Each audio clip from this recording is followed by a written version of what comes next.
Hey, girl. Oh Fuck. my fucking yikes. Yerp. Yep. In Europe, So, indeed. what were we saying? Oh yeah, no. I streamed for the first time yesterday twice. Actually, I streamed in the afternoon. Did some more Neo. Got really irritated with that after a few hours because I just started making dumb mistakes and with a boss, and I just got salty as fuck and ended stream. And then, and not because like the game was like exponentially hard. I was just legitimately like being ultra greedy and making stupid fucking mistakes. And I was just like, I can't. That's it. I'm done. I went back and watched the VOD of your second stream yesterday, and the end was fucking hilarious because like you finally killed whatever the fuck it was you were fighting, and like you didn't say shit. You just cut the stream off immediately.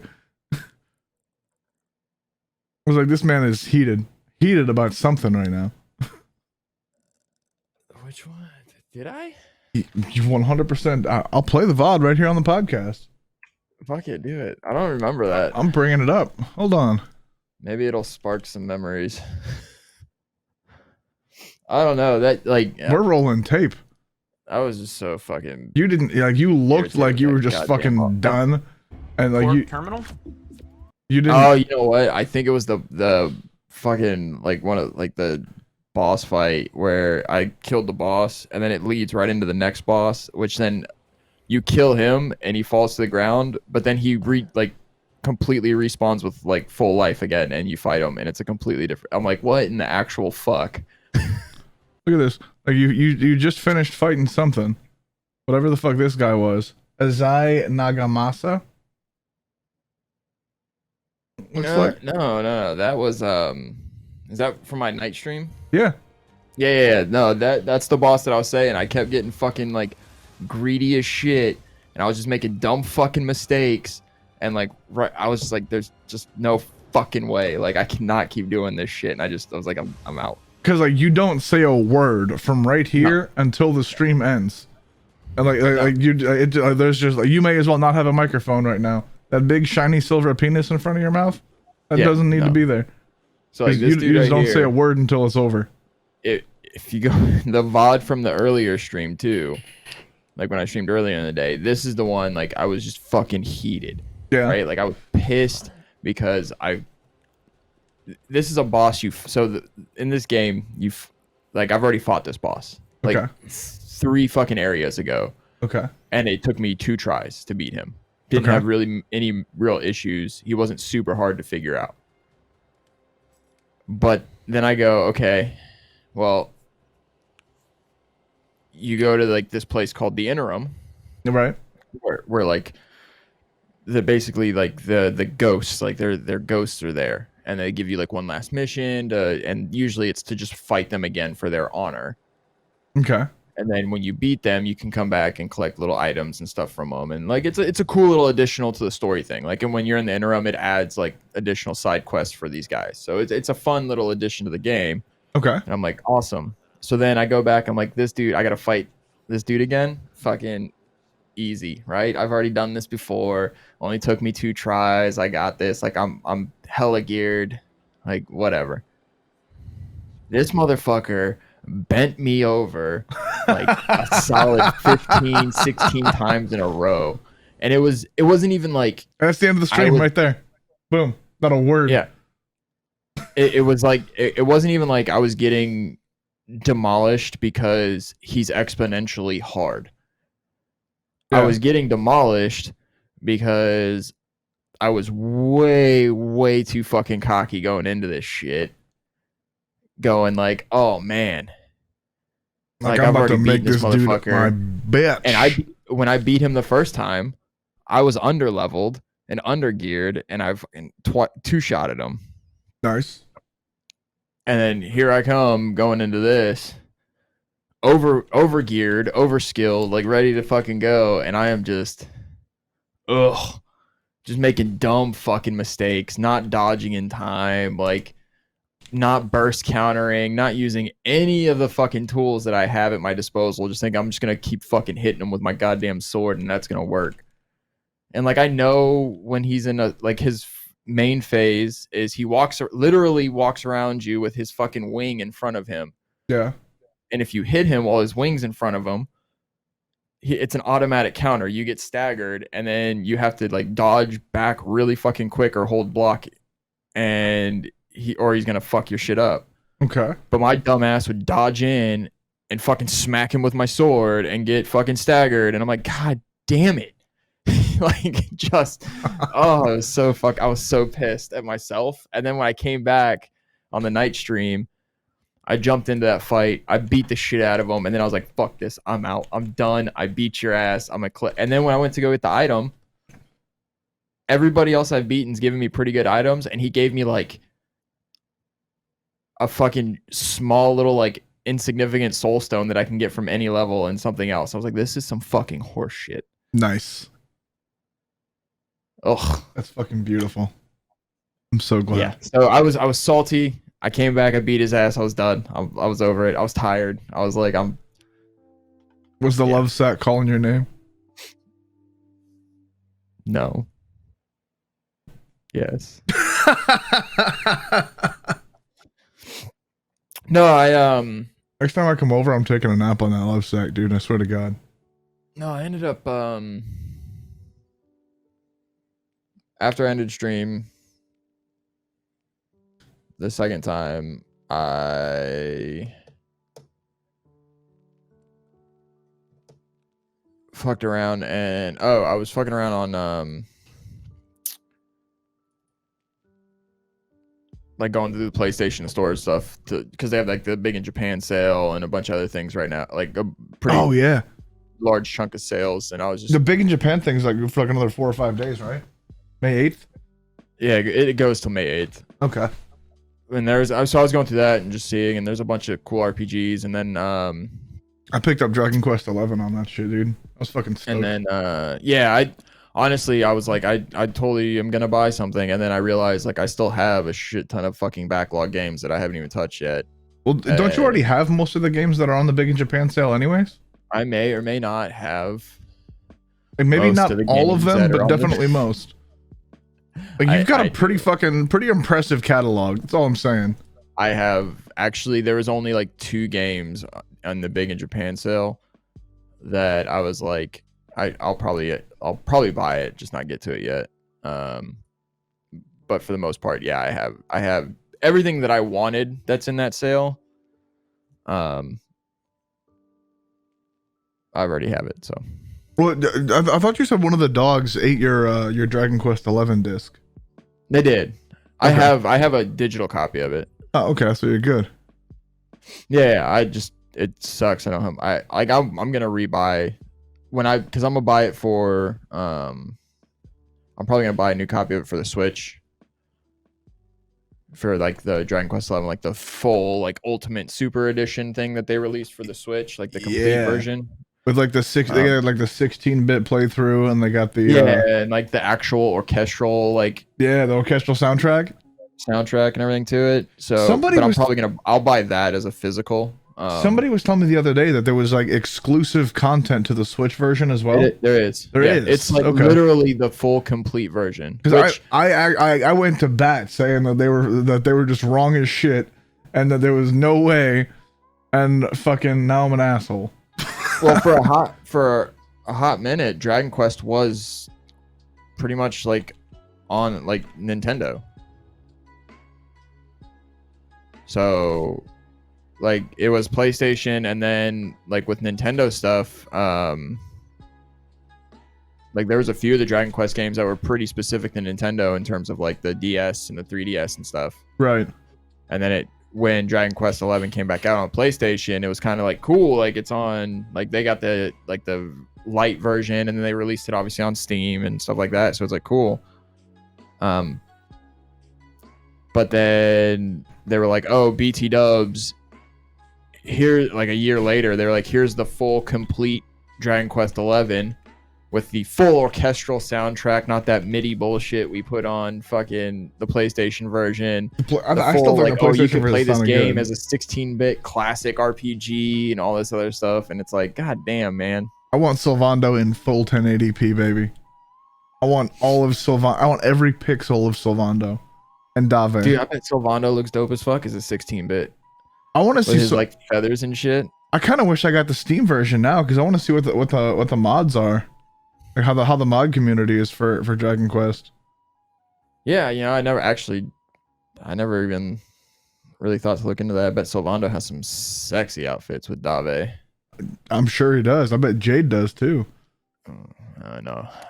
I've Googled plenty of Jade. Oh, I'm sure. There's a certain internet rule that applies heavily to her. She's not Tifa, but you know. There's a lot of Jade Tifa 34 combinations out there. Oh, Jesus. Just saying. Not that I've seen or researched. No, of course not. This is a good Christian stream. Yes. But other than that, yeah, I just checked out some of the sales and stuff. And then I downloaded the DLC for Remnant. Oh, nice. So I think I'm gonna figure out a time to start checking that out because I want to jump back in and I had fun with that. It was like kind of Soulsy with guns. Yeah. And I figure maybe if I stream it and play it a little bit, you might be interested and jump in and we can co-op. I'd give it a shot. Fuck it. Murder some shit. I'm down. I mean, I had a fucking blast when we did Darksiders Genesis together. That was fun as shit. Remnant, I think you can get up to like 3 or 4 people running Remnant. So even if it's like we get a couple other people to jump in, we could really go for it. And like they have the whole roguelite type of dungeon running thing, like get as far as you can with stuff. And right. Like, I mean, they did a pretty good job with supporting the game. I had a lot of fun with it when it first came out. I just got, obviously, I like to play a lot of shit, so I got distracted with other things. Yeah. But, well, when you've got a catalog the size of yours, sooner or later you got to start working your way through it. One of the many benefits of having like 4 video games, guys. I play the shit out of all of them. I'm gonna play this fucking game until the code on it is like, nah, dog. Yeah. We ran too much. What's a back catalog? Never heard of it. That's true. And then, yeah, I got some, I don't know. I got to start fucking trying to hammer some shit out before DLCs and Ghost of Tsushima and all that stuff start really popping off. So, yeah. But you did a big charity stream there with helping out Mr. Big Cheese Kit. I did. It was kind of a last minute spur of the moment thing. Like, I've been wanting to do a charity stream for a long time, really. But like I was always just kind of like, I think there's really no point. I'm just gonna embarrass myself. Or I'll like have like all these wild expectations and shit, and like pie in the sky dreams, and raise like $7 and look like an asshole. Yeah, but look at it this way. I mean, you could have all these pie in the sky dreams and expectations that you set for yourself, and you raise that $7. That's $7 more than jackass A, B, or C, who would probably judge has raised. So that's true. You're not wrong. And that's kind of what I was thinking going into it. I was like, well, it's better than nothing, you know. So like, I'll do it. We'll see what happens, and fucking, you know, it goes where it goes. Right. And then we started up in fucking like 5 minutes into the stream. Some asshole hanging out in chat right now was like, "Oh, cute. Here's $100. Boom." And just kickstarted the whole fucking thing. And I was like, well, okay. That's fine. This is okay. I didn't even know how to respond to that. So like I had an initial goal set of like $500. And I was like, if we hit $7, awesome. That's $7 more bucks. And you know, if it ends up, you know, really popping off, then cool. Yeah, that's awesome too. But I was just like trying to keep expectations real low. And then like 2 hours into the stream, we broke 500, went straight to 600. And then a couple hours later we were at 800. And then like that ended up turning, I was only planning on streaming for like 3 or 4 hours, and then like 7 hours later we were at $1,100. And It was just absolutely fucking insane, dude. It was wild. So everybody that came out, everybody that donated and fucking told all their friends about it and retweeted it and all that good shit, fucking y'all are sexy and I love you and I want to be inside you. As long as you're above the age of consent. Yeah, and like the whole, I know that the full goal for the weekend from Cheese was what, 5,000? Yep. So yep, as of last time I checked, they were at like 2,300 and we did just about half of that. Nice. So fucking hats off to y'all. Dizzle was in there fucking dropping some stacks on it too. You dropped I think you dropped 20 and then Callwine dropped 20 and then you came back in again later and dropped another 50 to put us at 500. I don't know what you're talking about. No? You don't remember that? Dizzle do a nice thing? Never heard of it. No. I don't know what you speak of. However, I was promised that you were going to play a game of Realm with me. Yeah, no, I was going to, and then we ended up being at my parents, like down at my parents longer for like hanging out with them and barbecuing and eating and stuff, and yeah, I felt so fat. I ate like so much food. What did you guys eat though? Was it good? I had a couple burgers, some baked beans. Ooh. 6 pieces of corn on the cob. God damn. That's a lot of corn, dude. You're gonna be saying hi to that again later on in the night. So fucking good though. Some dessert fluff thing that my mom made. It was pretty bomb. Bratwurst. And then I drank a bunch of Claw. Of course you did. I mean, it was warm. Warm out. You gotta stay hydrated, man. Yeah, you know, I was running the risk of dehydration. I just had to make sure I stayed nice and hydrated. And yeah, of course. Yeah. I just ate just so much food. It was that you know, like when you like barbecue and stuff, or you just like you're hanging out, you're having some drinks and you eat, but the food doesn't leave the table because you barbecued, so it's all just kind of chilling on the table in front of you. Right. And then you just keep eating. Yep. Grabbing food and keep eating. Yep. That's all it was, man. Yep. And then like I had your stream up on my phone, so we were all hanging out then like watching and everything. And like, you know, obviously my wife did nice things and made donations without consulting me, which was crazy. Naturally, yeah. I hate when that happens. And then I just kept eating. And then I was like, oh, I should totally go home. And by the time I got home and tried to stream, I was like, everything was setting into where it was like, I'm gonna pass out now. Yep. That barbecue food coma is real though. Like that's a real thing. Yeah, you mix it. Like, you mix the alcohol with that nice heavy barbecue, like food coma kicking in, especially when you just put it away for a while. Yeah. Oh, yeah. Yep. That shit will get you. It does. Get you so hard. I mean, what? It makes you so erect. Moist. Moister than an oyster. Dude, fuck, me and Kate were in bed watching your stream yesterday morning, and you said moisture than an oyster, and she started fucking geeking out, saying that she'd never heard anybody say that before. I just looked at her and I'm like, bitch, am I a fucking joke to you? Like you, that right there shows me how little you've watched me and Dizzle stream. It's because, a pretty common phrase. Like, yeah, moisture than an oyster is like a staple. That's up there with like old Greg references. Yeah, like we pretty much stick with moisture than an oyster for the most part. It's pretty solid. I bounce back and forth between moisture than an oyster and fucking easy and the fuzzy little man peach. Exactly. Premium beige. Premium beige. You ever drunk Bailey's from a shoe? You want to go to a club of people wee on each other? Why is it attached to your rod, mother liquor? Ooh. Oh, all right. So now that we're all caught up with all the fun, exciting things, yeah, let's talk about some gaming and entertainment news. Let's.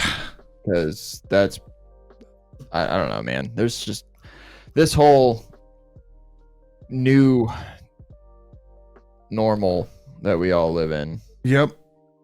The COVID-19 new normal. Yep. That thing's all sorts of weird. Yep. Like you get companies that are really trying to like be all a little more consumer friendly, right? Like obviously we're not going to movie theaters and shit like that, right? Like most of them are closed. Not to see a Universal movie, at least. But you know, Universal Studios was like, yo, people are stuck in their house, like theaters are closed, let's go ahead and release some entertainment to them, right? Like they can pay the $20, essentially rent this movie for 48 hours, and it was they released a couple, like nothing really big. I mean, they're Trolls, like that Trolls movie or whatever, the animated Trolls movie, and which, I mean, we watched. It was, the kids enjoyed it. I it's too happy for me. Like I just don't. Very colorful children's movie is not in Dizzle's wheelhouse. Wow. Yeah, no. I mean, don't get me wrong. I get down on some good Disney movies and stuff, but the Trolls movies just I can't. Like musical, like heavy musical movies that just don't do it for me, man. Okay. It was especially with like the whole pop trolls and rock trolls and reggae. It was just so weird. Like whatever. Kids enjoyed it. That's all that mattered. I haven't seen any of these. I have no idea what you're talking about. It was $20, right? Right. So you rent it for $20. You get it for like you typically when you rent a movie through like the Xbox Marketplace or wherever, it's like you rent it and you watch it and then you get 48 hours, right? From the moment you watch it, kind of deal. Right. There's like my parents, all three of my children, my sister, her child. Like there was like a good 10 of us. Again, it was like probably a couple weeks ago, we were barbecuing again. So for $20 to be able to watch a new movie, right? Like, cool. Yeah. Well, like, we were just talking about this on Fistful of Comics with Ninjas with Candy a little bit ago, and I was like, you got a family, you got a wife, you got kids, you know, going to the movies is a fucking experience. Like it's a fucking adventure. That is a costly adventure. Yeah, it's easily $150 to $200. So for like, all right, so me, my wife, and the 3 kids to go to the movies, I have to buy 4 adult tickets because 2 of my children are above the age of children tickets, which always goes up to like what, I think 8, 9. Children tickets are like, yeah, I think it's like once you're over the age of 8 or some shit like that. Yeah, then you need a fucking adult ticket. What kind of bullshit? Right, it's so you're paying whatever. like $15-$20 a ticket for adults. Air quotes, so yeah, adults. Just for tickets, I'm looking at like $70, $80. Great. Yep. And then like phenomenal. $15 for a bucket of popcorn, $9 for a soda. Again, it's me, my wife, and 3 kids. Like they got, like, I don't always get popcorn at the theater. I occasionally like to get like the pretzel bites. Maybe I like to get some nachos, you know? Ooh. And then you get a large soda. Well, the kids like to get their little kids packs. They get their popcorn and their stuff. My wife likes to get some candy. Yep. Everything's all said and done. You gotta get the Reese's Pieces. $120 deep into fucking concessions. Yep. I'm now at a $200+ movie trip.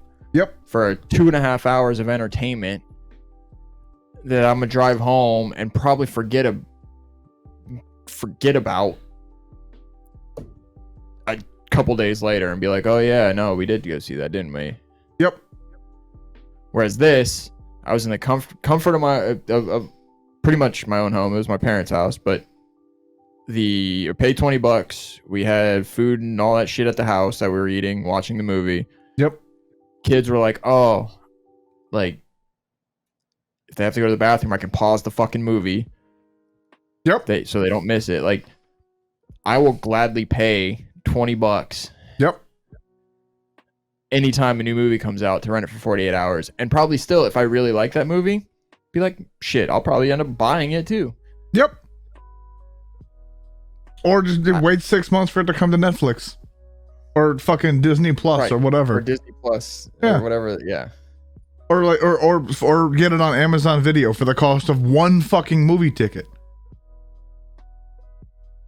Like fucking like Universal just tripped over the cracking the code, guys.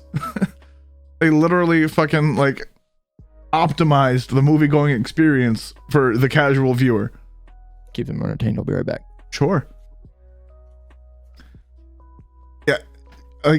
Yeah, exactly what's being said in chat right now. AMC has no leverage of any kind. Like, they have nothing to gain and everything to lose by cutting Universal off, because Universal they keep a bigger profit share of ticket sales. Like, they sell less overall tickets, because for 7 people to watch the movie, you only have to buy the movie once as opposed to 7 tickets. But people are more likely to actually do it, especially in today's climate where, you know, nobody's going out, nobody's doing anything, nobody's going to AMC right now. And Universal already paid all the money to get this movie made. Why would they not try to get some of that back by letting people actually see the movie? Especially when you can't go to a theater. There's nothing to do at home after like 1 month into quarantine. You've done everything there is to do at home. You've gone through all the stages of quarantine. You've gone through boredom. You've gone through cleaning the shit out of everything. You've gone through reorganizing everything. You've gone through the depressing part where you haven't showered in 4 fucking days. Your teeth smell nasty. And like, you're just like trying to cling to whatever bit of sanity you've got left. Why not let them watch the goddamn Trolls movie? Make some fucking money while you're doing it. Be able to pay the people that help make the movie. Keep them on staff. Keep them off unemployment. Keep developing new movies for the future. And keep a bigger profit share of the movie that you made.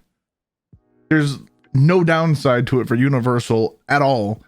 And AMC thinking that they've got a dick to swing in this argument is absolutely fucking asinine. Plus, staying home and watching a movie is far and away a better experience than going to a fucking theater. Like, it's not 1950 anymore. All right, I'm back. All right, I missed you. Family and children, I had to go tuck my son in. Ooh.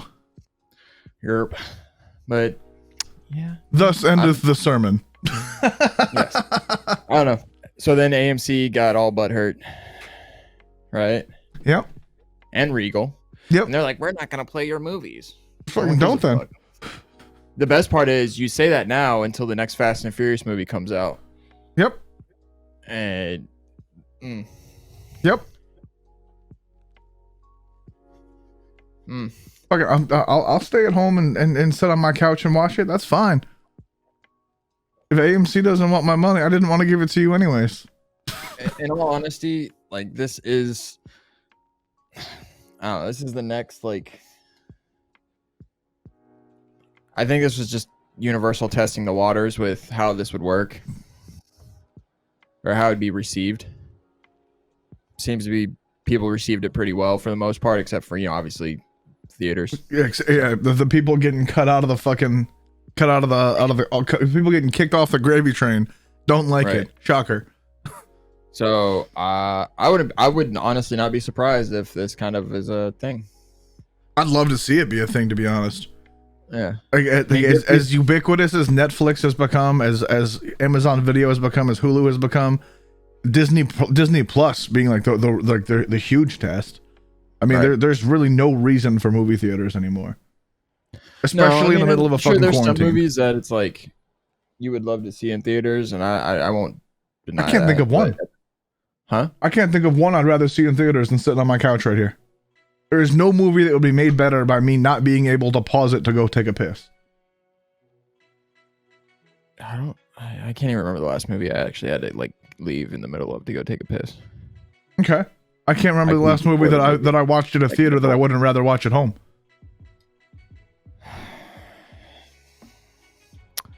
I'd really watch any Godzilla movie in a theater just because I love that like extra disgusting theater sound. The theater sounds nice. It is good. Just listening to Godzilla roar. Yeah. But you got a pretty But nice again, speaker you set. can get most people you can get a solid sound system in your house now for pretty cheap anyway. So For the cost of maybe 1 or 2 of those movie trips. probably just one movie trip to be 100% honest with you. You can get you can get a pretty goddamn good sound system for $200 or $300. Yeah. So yeah, I don't know. The theater thing I think's hilarious with AMC and Regal being all butthurt about it, but I don't see it being a huge deal. You're cutting off Universal. Like, do you know how many movies Universal has their hand in? Well, one of their biggest franchises is the Fast and the Furious franchise. Yes, let that fucking sink in. They're like 10 movies deep, and for some fucking reason, I don't get it. They keep getting bigger name actors and shit like that to join in, and they make stupid fucking money. I don't get it. I really don't. Like, I think Vin Diesel was better in Triple X than he was in Fast and the Furious. When the first Fast and Furious came out, I watched it. I was like, "This is all right. This was fun. This was cool." Yep. The second one came out, and I was like, and had Ja Rule in it, guys. That's how you know it was good. And I was like, oh, "Okay, this one was bad." And then the third one, Tokyo Drift, came out, and I was like, "Lit, all right." I thought Tokyo Drift was the second one. Huh? No. Tokyo Drift. Which one's the second one? Second one was like when they first introduced like Tyrese's character into it, and right. Yeah, it was bad. It was like in Florida, like Miami or some shit like that, where they were driving for like I don't know. Which one was the one where they had Ludacris in it?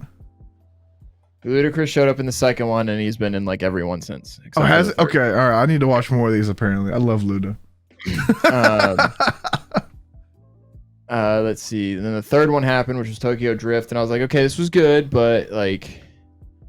And then the fourth one happened, and I was like, oh my god, they're doing another, and they brought back like fucking what's his name, Vin Diesel, and all that in that one, and was Vin Diesel not in the other ones? He wasn't in 2 or 3. Really? Yeah, Tokyo Drift. He showed up at the end of Tokyo Drift, and then 2 he wasn't into. Okay. 2 was just like the white dude, Paul Walker's character. Okay. And then the fourth one was like Dom and them, like the Dominic Toretto. I live my life a quarter mile at a time. Oh Jesus. And then I want to know how many fucking like. Then the fifth one, and then the sixth one, and then the seventh one, and then like the eighth one, and then the spin-off series that has The Rock and Jason Statham. Oh, is that like the Hobbs and Shaw shit? Yeah, which is actually super fucking entertaining. I mean, it's The Rock though. Like, it's just called like Fast and Furious Presents. Okay. Hobbs and Shaw. All right. And like, it's just it's Jason Statham and The Rock in a fucking ridiculous action movie with Idris Elba as like some genetically enhanced black like Superman, as he calls himself in the movie. Okay. Now, like, I really like Idris Elba. I fucking love The Rock. It's so fucking ridiculous. Like, I love zero feelings on Jason Statham at all. Like, he's like completely underwhelming in literally everything I've ever seen him in. He's like the generic like roundhouse kick. He's like a generic Chuck Norris with a fucking British accent. All he does is he roundhouse kicks people and says like some shit in like a gravelly British accent. That's it. Yes, he's literally an action movie star from the 90s. Yeah, but like not Arnold Schwarzenegger. So less interesting. Yeah, I guess. I mean, Arnold. Have you actually watched Arnold's movies? But either way, Idris Elba, The Rock. Arnold's the fucking man.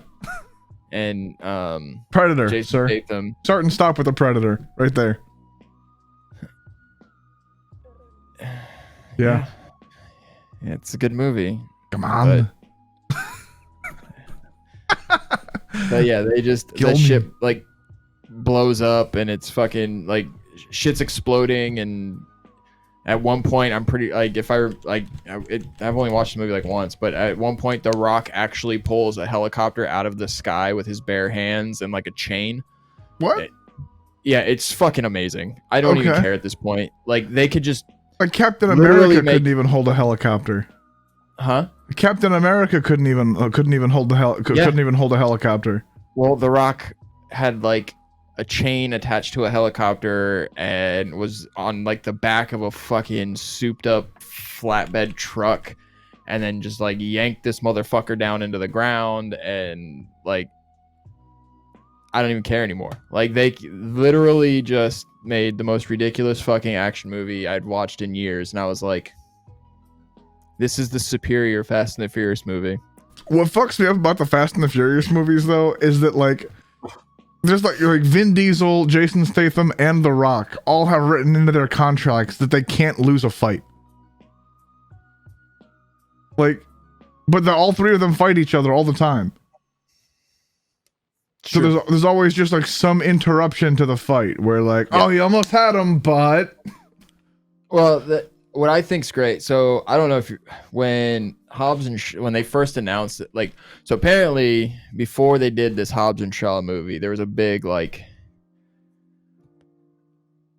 falling out, we'll say, between the cast of these Fast and the Furious movies. Okay. Most inherently between The Rock and like Vin Diesel and everybody else, because The Rock is the fucking Rock. Yeah. Like he is the goddamn draw. Yeah. He's the fucking Rock. Dwayne The Rock Johnson. The people's eyebrow. Like what the apparently when The Rock is the one who pitched the idea for like the spin-off for him and Statham, and that got everybody else all butthurt because as soon as The Rock pitched it, it was like instantly greenlit. Well, yeah, because it's like, the fucking Rock. But these movies are my movies. Blah, blah, blah. And then it was hilarious to see, because it was like, and I think if Hobbs and Shaw is like the highest grossing of all of those like Fast and the Furious movies, because it's The Rock. Exactly. Like The Rock is the fucking draw. Like you put The Rock in a goddamn movie and people are gonna go see it. So it's like, remember that time The Rock was a tooth fairy? Yeah, wasn't it?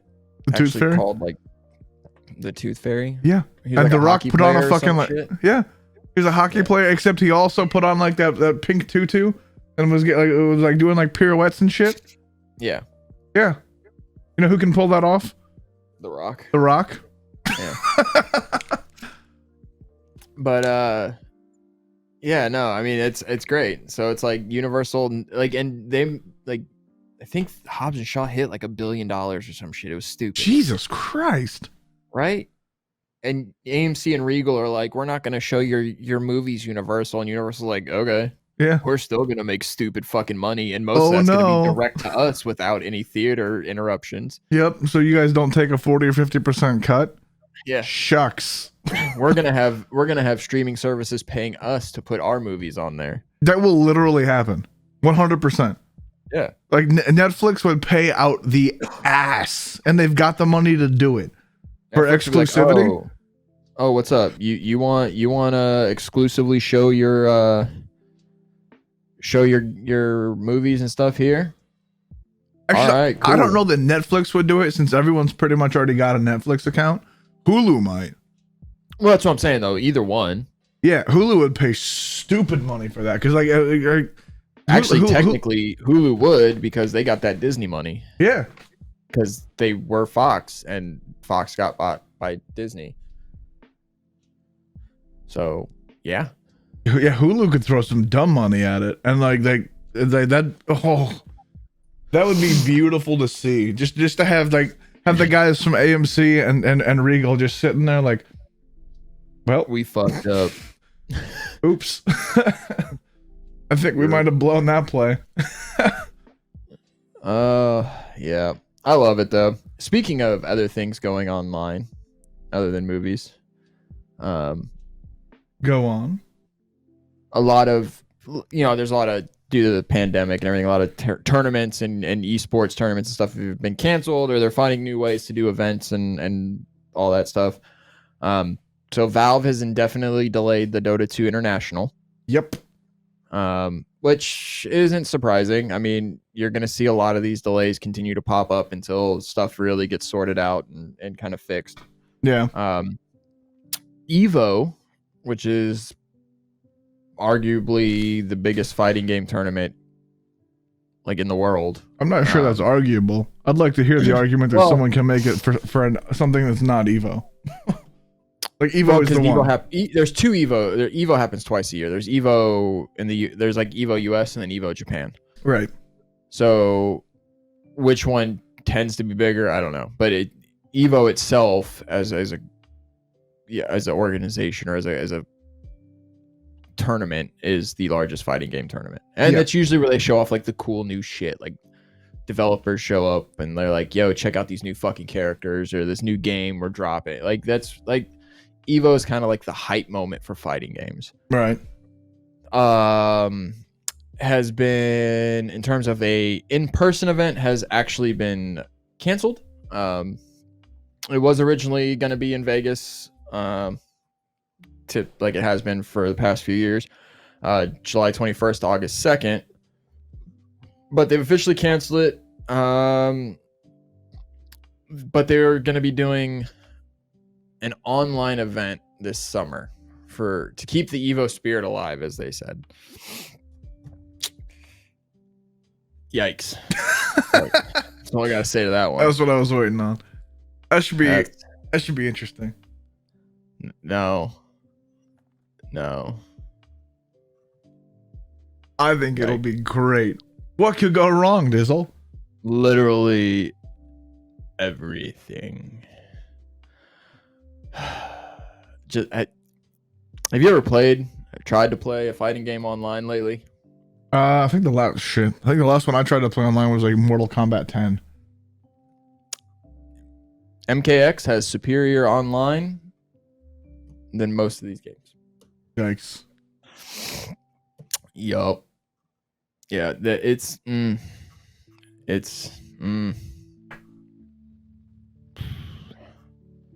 bad. What's the issue with it though? Is it server ping? Is it the net code? Is it like it's the type of net code a lot of them a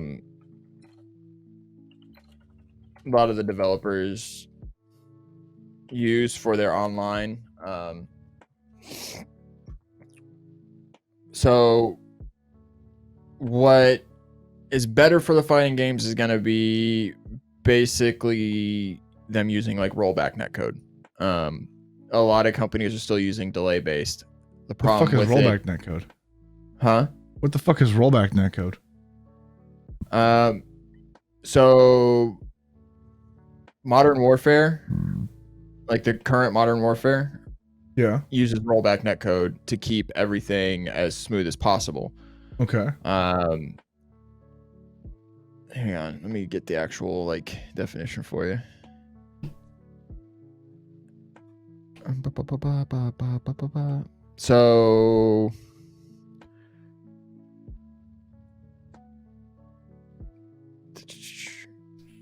So delay-based netcode,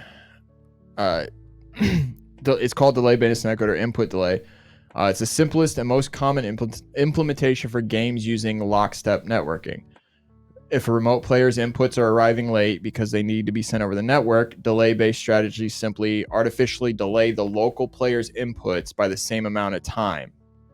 Then in theory, both inputs will arrive at the same time and can be executed on the same frame as expected. That doesn't work. Right. Yeah, that sounds... If someone's got really bad lag, they just lag you also? Huh? So if you're playing against someone that's got really bad lag, the game just lags you also? Essentially. That is terrible. So instead of one person with lag, you got two people with lag. So, a fighting game that uses delay-based netcode over a connection that has 90 millisecond ping takes half the time on average, 45 milliseconds, or about 3 in-game frames for the opponent's input to reach you.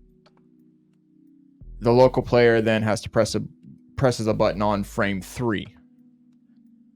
In offline play, there is none of that delay. It back and forth out of it. So you would have to get used to like, and with fighting games, there's a lot of like exact button presses for counters and combos and delays. So you basically are having to figure out your inputs on a set amount of delay. Yeah, that's terrible. So basically, as they kind of state here, is the main problem with delay based is if your inputs are delayed by any amount, it impacts your reactions and game plan and makes the game different, like unplayably different from offline matches. Right. While delays are not ideal, there are many players who will not notice small delays in order of like 2 to 3 frames. Okay. Except for, the professional players. Right. Who literally that's their thing. So that's why like Evo itself in person is an offline event. It's all 100. You're all 100% on the same fucking system, up and up. No, okay, well I'm on the West Coast here or the East Coast, and my next opponent in this online tournament is in fucking South Korea. Is in South Korea, and now I'm having like my internet connection and what like they're paying versus my paying and this delay base, like what, like you're looking at fucking 20 plus frames of fucking delay. Jesus, that's gonna be interesting to watch. I mean, it'll put a spotlight on the problem though. Yeah. So rollback is like the big, like that's where everyone wants to push like fighting games, is they're really pushing for like a lot of games to go rollback. Okay. So like essentially, as this says, when there's no information from the remote player, delay-based netcode needs to pause and wait. Rollback's main strength is that it never waits for missing input from the opponent. So rollback netcode continues to run the game normally. All inputs from the local player are processed immediately as if it was offline. Then when input from the remote player comes in a few frames later, rollback fixes its mistakes by correcting the past. Interesting. I mean, that's definitely got its own set of problems. So like if we're playing a fighting game and I throw a punch, it like retroactively retracts that punch if you had a block on. So like on my screen you take damage, and then like a split second later you get that health back. No, so rollback essentially tries to predict what's going to happen. Okay. So basically, rollback netcode continues to simulate the game. And then when those inputs eventually come in, the game will have advanced past the time when the opponent pressed the button. The game will already have shown a different result to the screen. To fix this, rollback netcode will rewind the simulation, apply the correct input, and show the new result to the player immediately. That sounds super weird. It is, but for fighting games, it's legitimately like the best thing. That sounds disorienting as fuck. You don't notice it. Okay. Trust me, you when it comes to the difference, you don't notice it. You notice delay based more because of the frame inputs just being fucking god awful. Okay. So like then basically when the input is missing, rollback, the rollback solution, it duplicates the last known input from the remote player for the current missing frame. If they were holding down back, the game predicts they will continue to hold down back. If they're holding a button, the game assumes they're probably still holding that button. The game runs with those predicted inputs for the remote player instead, and then once it actually recognizes an input, it corrects itself. That sounds weird. Like I'm far from a fighting game expert at all, but that sounds super weird and disorienting. Yeah, but it's assuming what it does is it assumes that you haven't from the last time it received an input, you haven't pressed another input. Okay. So typically in a fighting game or pretty much any game really, you're putting like you're constantly throwing in inputs, right? Like you're trying to combo, you're trying to do this. So there's no real like I'm not pressing anything at this moment, like times, unless certain games with like blocking and stuff like that. So how often they're changing their inputs and everything, it seems like rollback could be really weird. But so like here, so like in Street Fighter, players are walking back and forth. Assume a player changes their walking direction around 5 times per second, which is pretty good. I mean, they're going back and forth, and it's pretty common, like for relatively active players, and depending on your character. They only need inputs from the remote player on 5 of the 60 frames in a given second. The player inputs for the other 55 frames can be predicted with a high degree of accuracy just by assuming they are the same as the previous frame. Okay. If you knock your opponent down or trying to pressure them, it's not uncommon for a defensive player to simply hold down back for 30, 60, or 120 consecutive frames. So for blocking or anything like that. Right. If opponent jumps, they are airborne for around 45 frames and are likely to only press one button during that entire time frame. So then what it does is it continues to predict that, and then it corrects itself as it goes. All right. Well, fuck it. If it works, then fuck it. So yeah, I mean, rollback's kind of like where everyone wants a lot of these games to go, just because delay-based, it doesn't work. Like you cannot consistently play people online.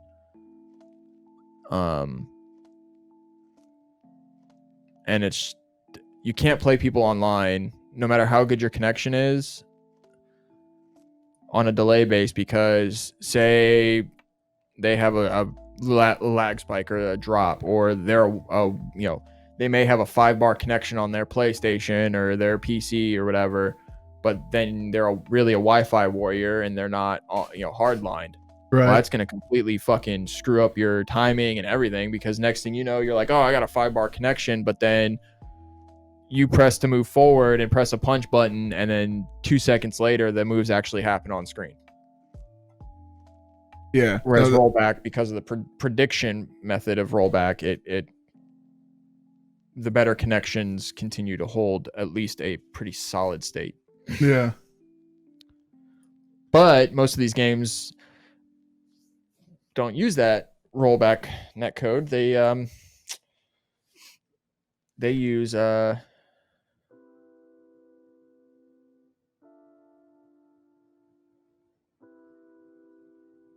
use delay based, and it's plus side is, if they do go through this, hopefully it shines a fucking light, because the main stage games are Super Smash Bros. Ultimate, Street Fighter 5, and Tekken 7, which are all, for the most part, completely trash online, unless you are sitting a state away, maybe.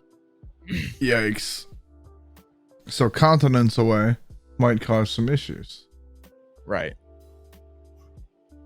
Oh yeah, and the article that they just that Bob Likes Doritos just linked in chat there is actually a really good article, and it shows, like, it actually has some kind of slower GIFs and stuff of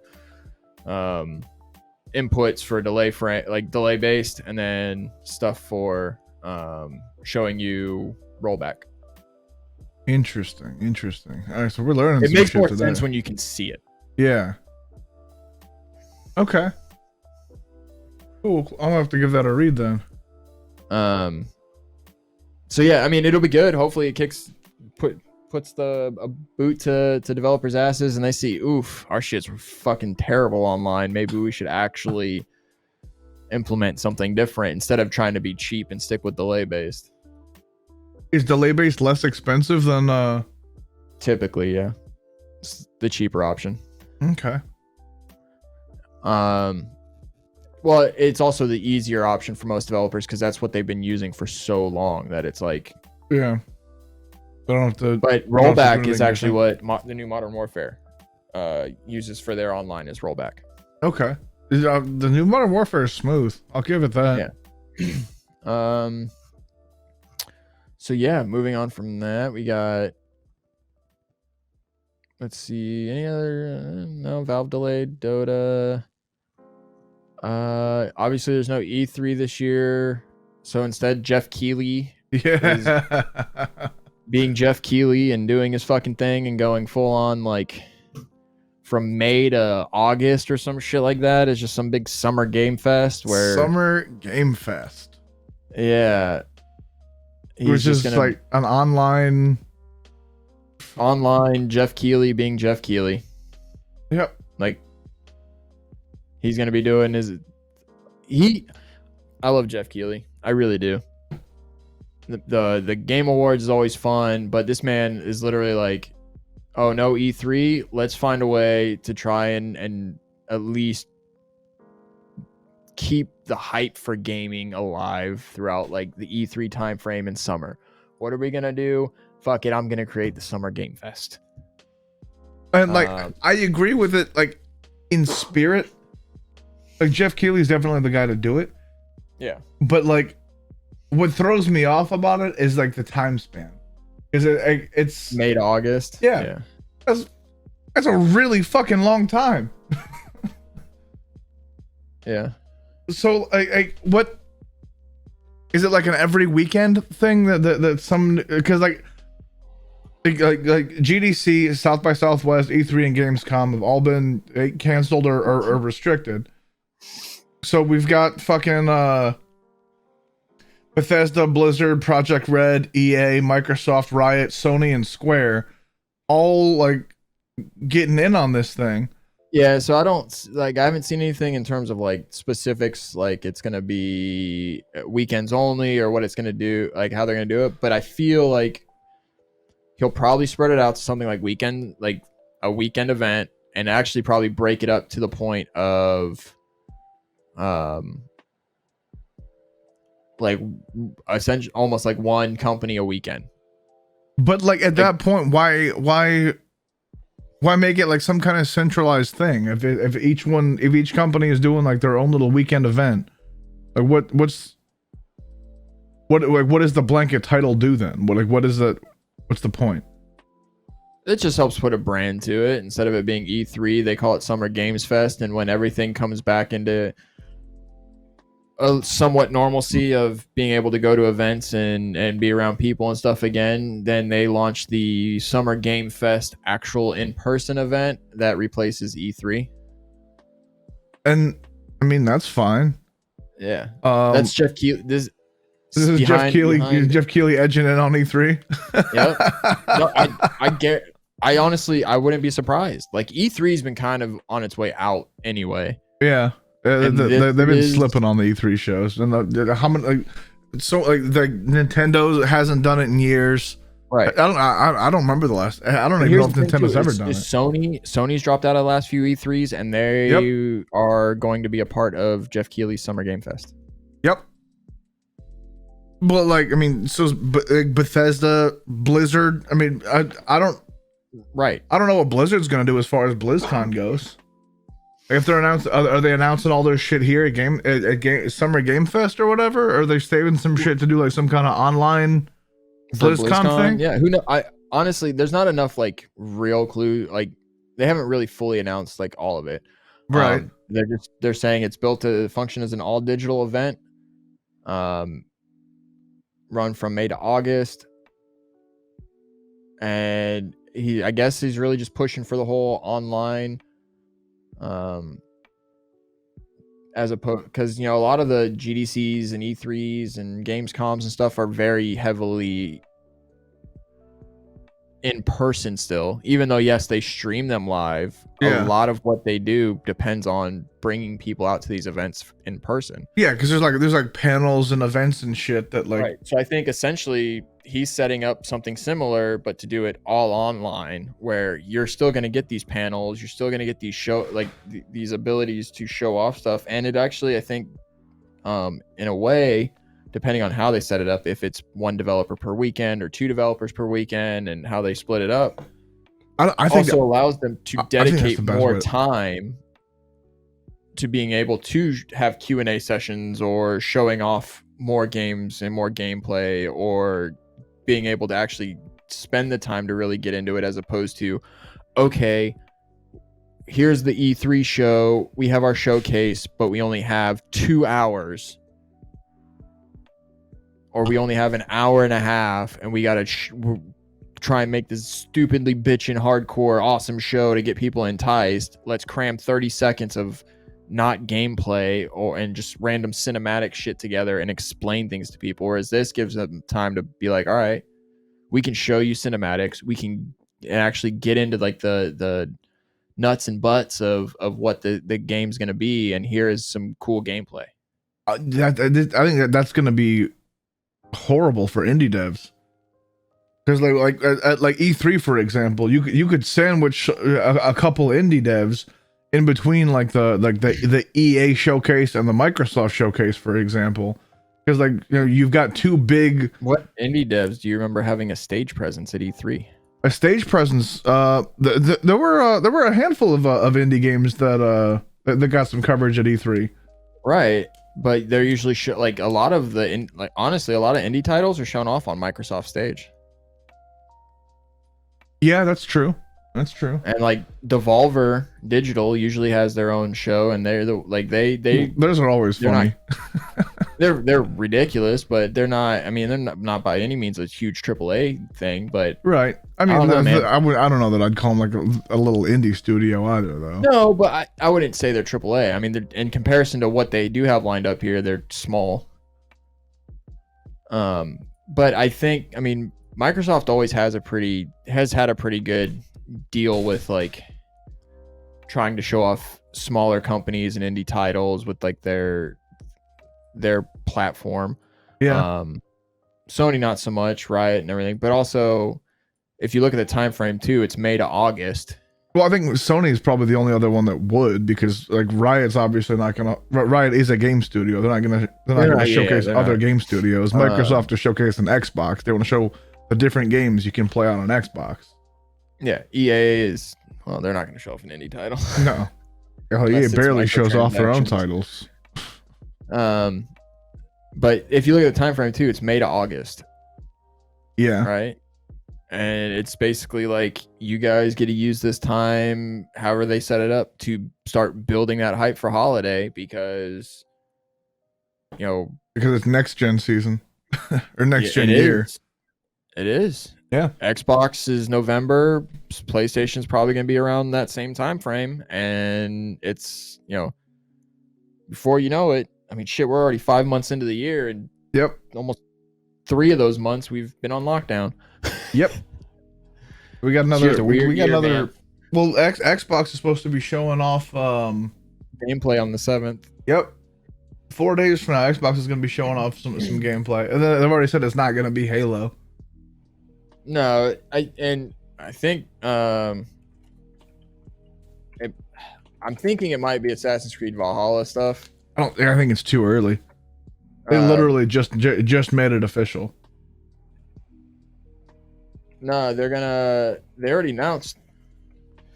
Ubisoft already announced they're going to show off gameplay this week. I don't remember if they said it's the 7th or the 8th is when they're supposed to be showing off gameplay. Oh shit. That's what I'm saying. Yeah, and it probably will be then. Because remember the Valhalla. No, the first gameplay for Assassin's Creed Valhalla will be shown on Xbox Series X during Microsoft's May 7th Xbox showcase presentation. That makes sense then, because they had the Microsoft logo in the fucking in EA's trailer. Mm-hmm. Huh? Do you think there'll be any kind of exclusivity to it? What, for a Ubisoft title? Yeah, for Valhalla. They might have like exclusive skins or something, but you don't think it'll be a console exclusive? No. Ubisoft, no. Okay. They can't afford that. Microsoft can. Yeah, but Ubisoft, they're not going to shoot themselves in the foot at this point yet. I mean, they already do enough of that with their microtransaction stuff that usually piss people off. Yeah. So exclusivity wise, nah, they're not gonna. It'll drop on PlayStation, Xbox, PC all around the same time. The only thing that I could see being exclusive is like you might get exclusive like armor pieces for a timed little event, or like exclusive horse skin or some shit like that. Okay, that you can buy on like, PlayStation. Right, that it'll typical weird Ubisoft pre-order type stuff. Yeah. But I don't see them going full exclusive. I mean, if they do, good for them, but I definitely don't see that happening. Oh, we'll see in a couple days, I guess. We can recap that next week. Yeah, I mean, I'm excited to see it. It should be, I mean, there's a whole, like, from what I've read and kind of what's been out there on it, there's a whole, like, settlement building aspect to it. And I'm looking forward to it, man. I think it's gonna who be you cool. bring into the, you can bring different people into the settlement, and it affects how that's built and all that stuff. And the world's supposed to be pretty large and expansive to run around in, and I don't know, it'll be fun. Like, I'm excited to see I enjoyed the Assassin's shit out of Creed open Origins. world. I thought Odyssey was fantastic, so Yeah, I never got around to playing Odyssey. Origins was awesome. Black Flag was really fucking fun. Origins is really good. Odyssey is easily my favorite Assassin's Creed game to this point. Okay. Because it took the changes they made in Origins, expanded on it, and then the story's fucking dope as shit. I'm gonna have to pick up Odyssey then. And like the conquest mode stuff's really cool. Like basically making alliances with one side or the other, and like taking over sections, and like it's yeah. Well, they kind of had that system in Origins. Right, and then yeah, but they they just didn't like expanded on it in Odyssey, which it'll be nice to see how they expand upon it with Valhalla.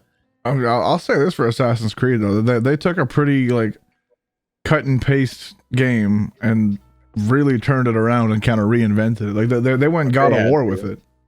They had to, but they did, and good for them. They had to.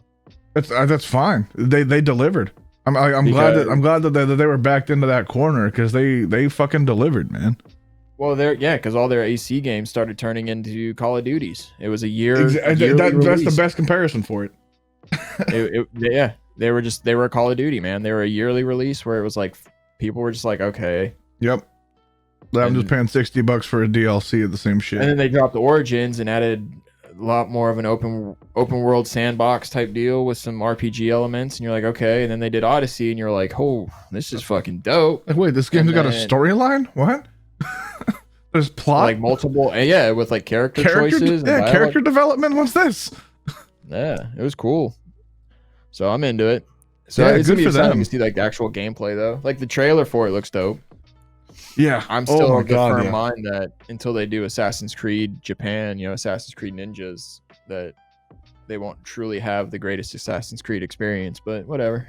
I mean, Vikings definitely beat out Ninjas. Never. 100%. Nope. 100%. Nope. And it's not close. Ninjas are cool and all. Don't get me wrong.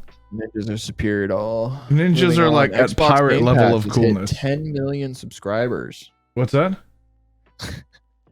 I said, moving on. Nope. From your wrong opinion. Nah, dog. Xbox Game Pass hits 10 million subscribers. Ninjas have 11 million subscribers. Vikings are at 25. No big deal. It's not a competition, but if it were, Vikings would whip the shit out of Ninjas. Vikings are like the EA of the historical world. No one likes them. They just put up with them. False. That's why Vikings are on everything right now. God of War, Vikings. Netflix, Vikings. Amazon Video, Vikings. What? Yeah. What Vikings are you watching on Amazon Video? The show Vikings. Like the History Channel one? Yeah. Oh. And then on Netflix they got The Last Kingdom, just came out with season 4. That one I actually find entertaining. You know why? Vikings. There's a lot more no, because there's a lot more boobs in it than. That's true. Yeah, I was kind of thrown off that there wasn't that there was like the only nudity in the Vikings is like man ass. Which, like, don't get me wrong, I appreciate a nice sculpted. Also, you gotta think too. That's History Channel. Yeah, but It like, does air I on appreciate a History nice set of sculpted man cheeks. Don't get me wrong, but like, you know, Right. It's just Netflix obviously already they can go like we can show some titty. We don't care. yeah, good for them. No, it. I mean, I like Vikings. The Viking show's entertaining. Last Kingdom. I actually just started watching that. Remember that time you had that center braid going down your hair because you liked that because you liked that show Vikings? All right, I looked fucking good. You did. You know why? Yeah. Because you look like a fucking Viking. I also look good with my top knot too, so I don't want to hear it. You look better with a braid. Actually, I can't do the braids, man. That shit hurts. After a couple days, dude, my fucking scalp, I was like, okay, Yeah, fuck that. this hurts. Yeah, I wouldn't do it. No, like, I'm into it. Like, I want to see how they expand upon Odyssey and what they were able to build with that. I want to see more of like the faction battles and kind of where they're going. And kind of that time frame they're set in with the whole like different faction, like Mercia and Wessex and all that. Like, if you're gonna be able to really just like join a certain side and go fuck them up and like really just fuck with like the historical accuracy of it, because I don't care. Yeah. So I mean, I don't know. I think as long as they don't stay so true to the formula of Odyssey and actually go, okay, here's what was great in Odyssey, but here's kind of where we can expand, and let's do that. Like, even if it's small bits and pieces here and there of expanding upon the what they've built between Origins and Odyssey, I'm fine with. But the moment it starts to feel, well, no, and I do think they will. Yeah, because like they've been branching out and they've been successful with it. Right, and with the settlement building and stuff like that, that's what I'm saying. Like, I'm excited to see more of it. Yeah. I just don't want them to get. I would hate to see Assassin's Creed get back into that stagnant, like, copy paste. Yeah, I don't think that they will. I think they're liking the bump in sales and viewership that they're getting from branching out and doing well with it. Like, why would they keep doing the same shit? The more they do well with this, and that they can actually start really making some good money back, they can actually decide to put out a new Splinter Cell title. Yeah. Motherfuckers. Yep. The one thing that I will say against Ubisoft is that Uno sucks. I hate Uno. It's just because you're bad at Uno. I am bad at Uno because Uno sucks and it's stupid. And I hate it. Also, you have to have Uplay installed to play it on Steam, which is dumb. But also, fuck Uno.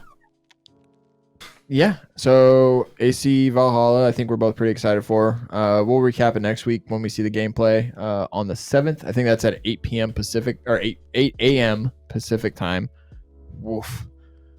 I mean, it's what, 11 a.m. our time? I mean, for me, that's fine. I'm just saying for all you West Coasters, woof. Yeah, that sucks for them. And then, yeah, the other thing is Xbox Game Pass has hit 10 million subs. Yeah. You love to see it. Since we've started this show, hell, since Game Pass has come out, I have been preaching that this whole Xbox Game Pass thing is fucking amazing. And you can go back months and roll tape, guys. We're back in December. We were calling the shot that Game Pass was going to be the Netflix of gaming, and that it was going to take off, and it was going to be awesome. And fucking fast forward 5 months, here we are.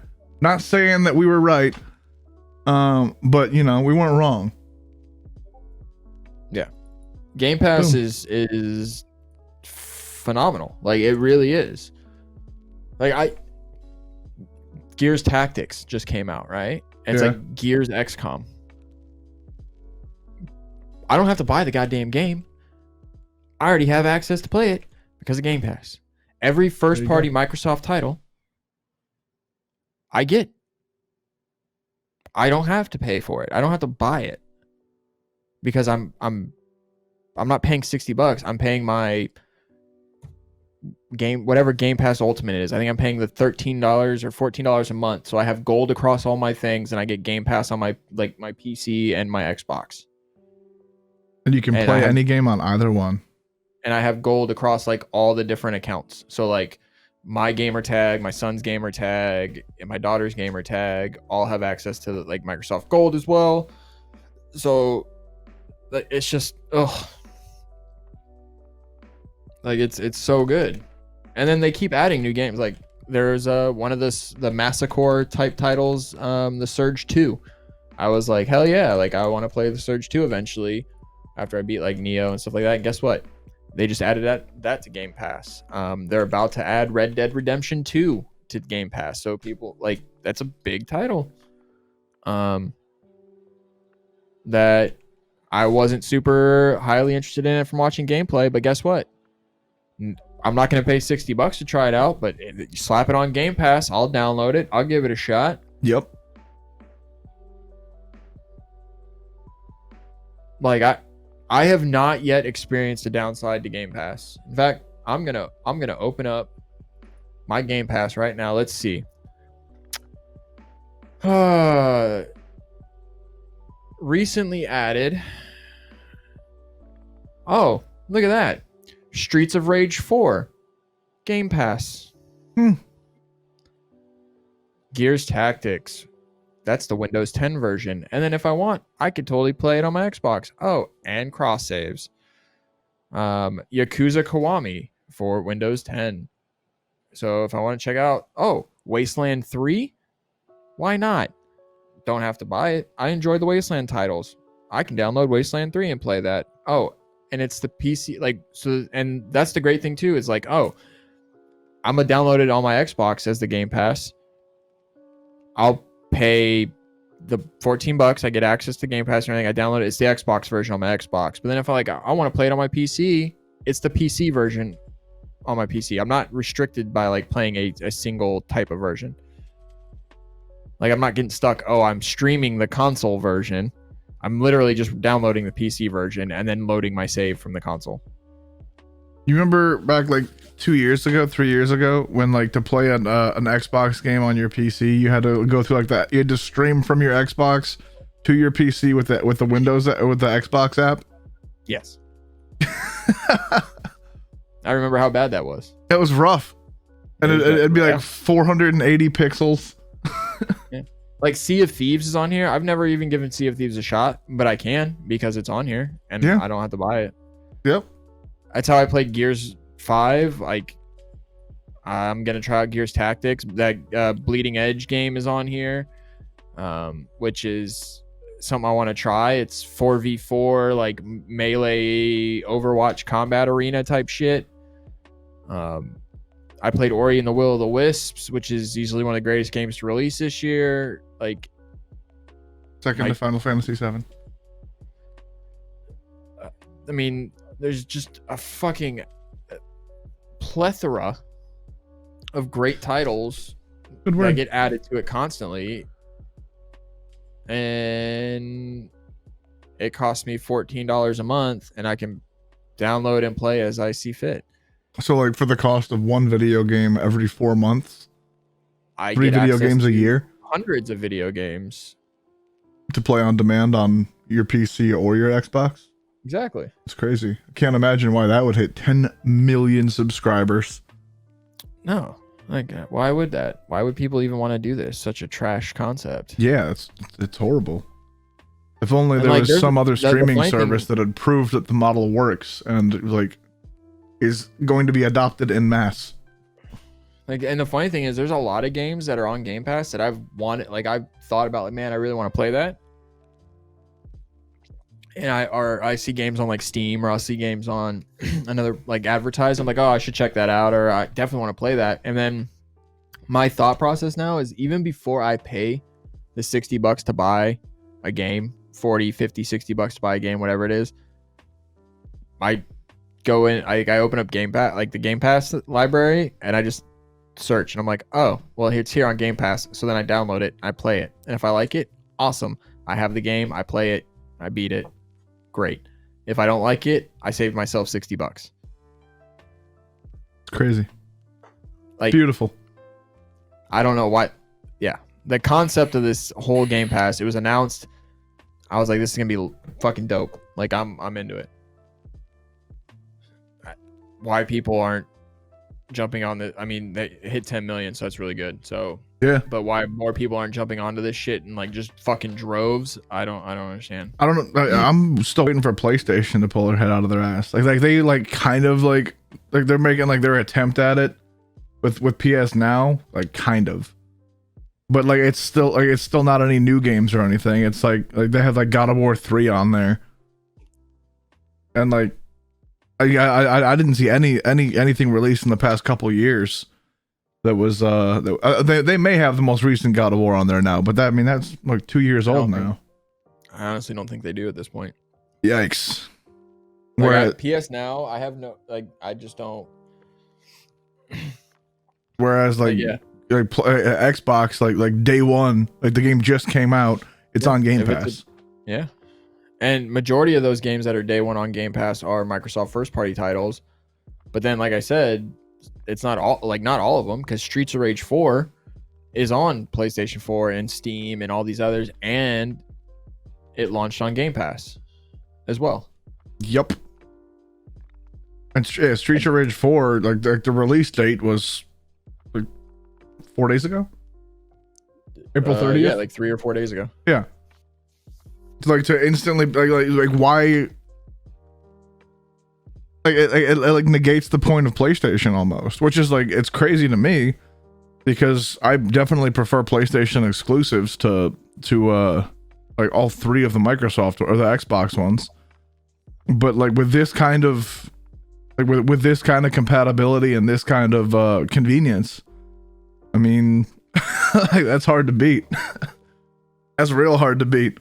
Yeah, like I mean, I legitimately use my PlayStation is all PlayStation exclusive titles.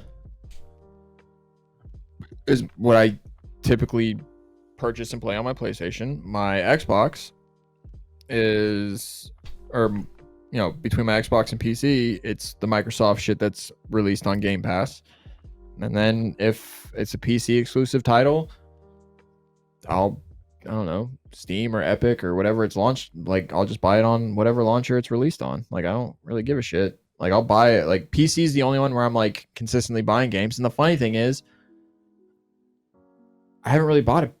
Last game I bought on PC was the new Doom game. But for the most part, most of the shit I'm playing on my PC is all shit I have from Humble Bundles that I've wanted to play. Like 95% of my Steam library is Humble Bundle. Same. And that's like the vast majority is shit that I'm never gonna play.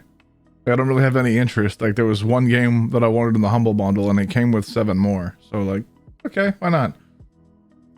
Yeah, again, there's a lot of them are stuff I've already played on like my consoles, so I probably won't fire up and play. But like 1, 2, 3, 4, 5. I have 6 Warhammer games from the Humble Bundle that I probably will give a shot at some point. But it's just that for that, it's like, okay, great. Like I don't, or a Steam sale is when I'll buy games, or Epic has a sale or something. But for the most part, it's Game Pass. And I'm trying to think of like, when I buy a game, the last couple of games that I've bought at full price were PlayStation exclusives.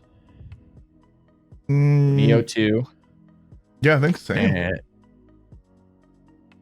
And Final Fantasy 7 Remake. Yep.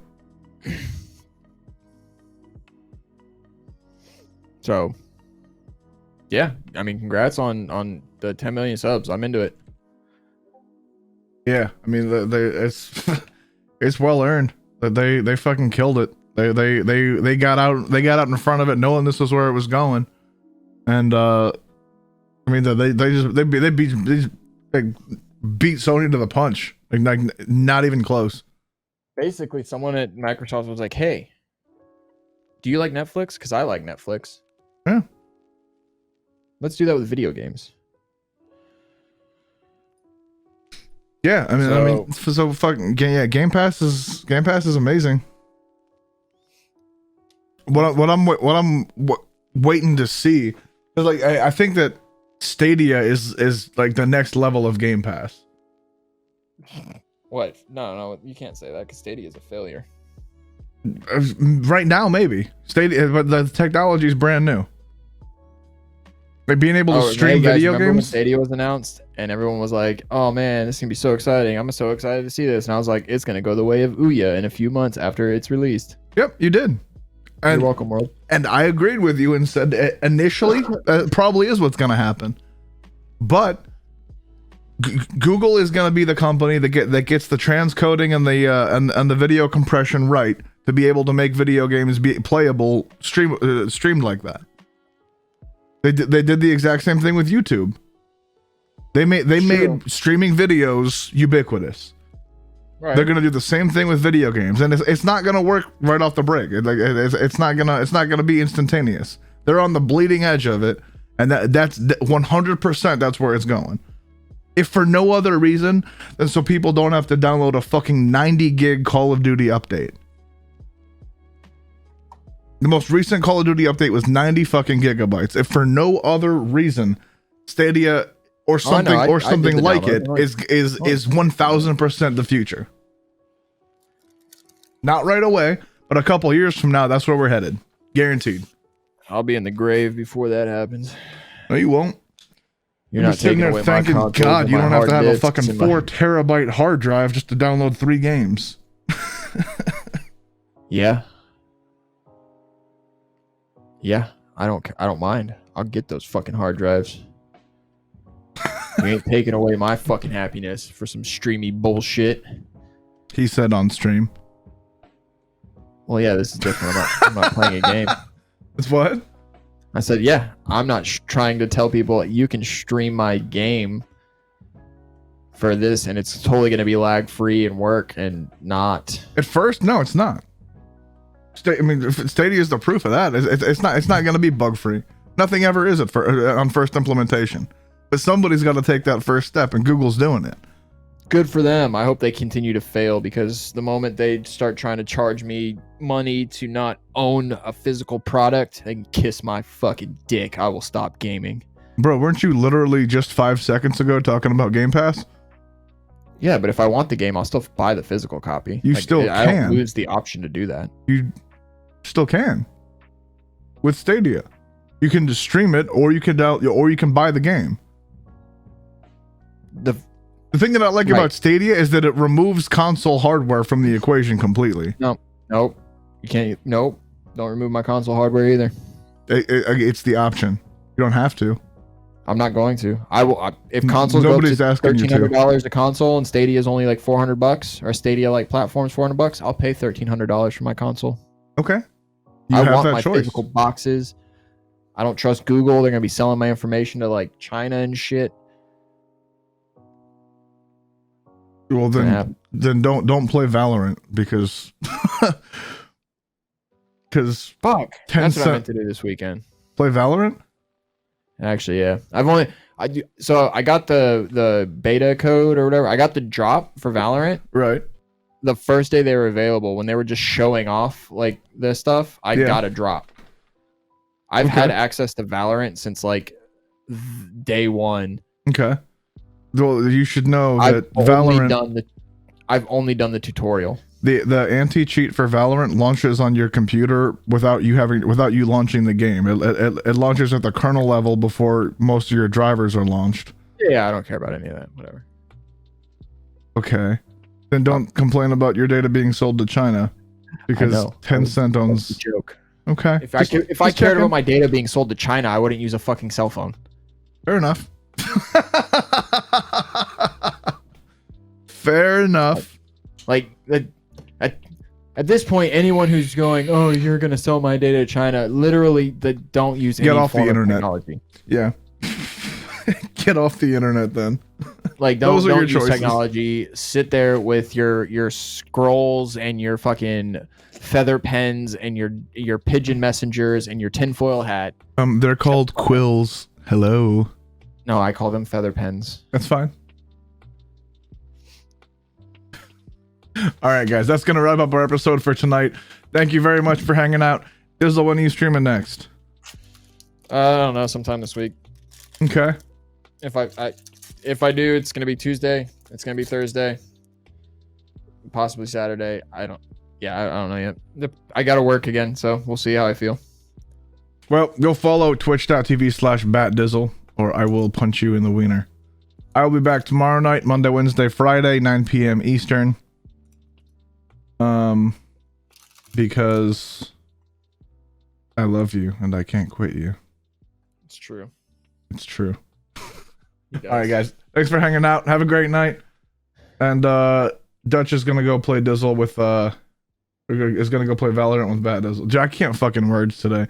Go watch that video of my daughter putting a pie in my face, and I tell her to go put my face in the pie, or I tell her to hit me in the pie with the face.